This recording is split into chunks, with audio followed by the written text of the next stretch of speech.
टिकाबाली रे ब्लॉक स्तरीय जातीय प्राणीधन मेला आयोजित।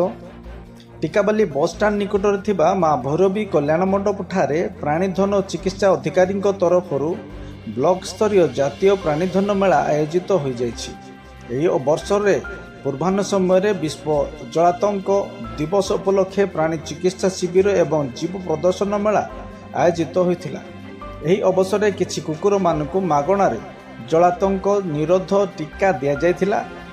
एहा व्यतीत ब्लॉक कृषि उद्यान विभाग एवं प्राणी संपद विभाग द्वारा स्टल प्रदर्शन करा जाइथिला। एही कार्यक्रम रे वैज्ञानिक और चाषी मत विनिमय होइथिला। एही मत विनिमय कार्यक्रम रे 6 जन वैज्ञानिक उपस्थित थिले। एही कार्यक्रम रे मुख्य अतिथि भाव में घो उदयगिरी विधायक श्रीजुक्त प्रफुल्ल चंद्र प्रधान उपस्थित रहिथिबा बेले सम्मानित अतिथि भाव में स्थानीय ब्लॉक अध्यक्ष श्रीजुक्त दिलीप कंवर, सांसद प्रतिनिधि अनिल प्रधान, पूर्वतन विधायिका Shrimati Ajayanti Pradhan, CDVO doctor Sanjeev Kumar Patel, SDVO Lambodhar Mahapatra तत्सहित टिकाबाली ब्लॉकर प्राय सब पंचायतर सरपंच माने उपस्थित रहिथिबा बेले मुख्य वक्ता भाव में ADVO बरगड़ डॉक्टर सुशांत कुमार नायक और डॉक्टर आयुष्मान साहू BVS बाबुरिया सुंदर भाव में मंच परिचालन करथिले।